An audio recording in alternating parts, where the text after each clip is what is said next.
സൗദിയിൽ നിന്ന് പ്രവാസികൾ സ്വദേശങ്ങളിലേക്ക് അയക്കുന്ന പണമിടപാടിൽ വർധനവ്. കഴിഞ്ഞ ഒക്ടോബറിൽ 2% വർധനവ് രേഖപ്പെടുത്തിയതായി സൗദി ദേശീയ ബാങ്ക് വെളിപ്പെടുത്തി. 1370 കോടി റിയാലാണ് ഒക്ടോബറിൽ വിദേശ രാജ്യങ്ങളിലേക്ക് ഒഴുകിയത്.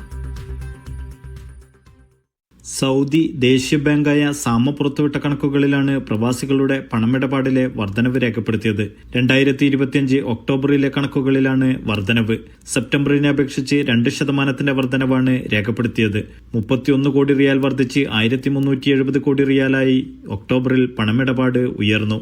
എന്നാൽ 2024 ഇതേ കാലയളവിനെ അപേക്ഷിച്ച് 4% വർധനവും ഇക്കാലയളവിൽ രേഖപ്പെടുത്തി. സൗദിയിൽ പ്രവാസികളുടെ എണ്ണത്തിലുണ്ടാകുന്ന ഗണ്യമായ വർധനവും മറ്റു ഏഷ്യൻ രാജ്യങ്ങളിലെ കറൻസികൾ ഡോളറിനെതിരിൽ ദുർബലമാകുന്നതും പണമിടപാടിൽ വർധനവിന് കാരണമാകുന്നതായി ഈ രംഗത്തുള്ളവർ അഭിപ്രായപ്പെട്ടു. Media 1 Dammam.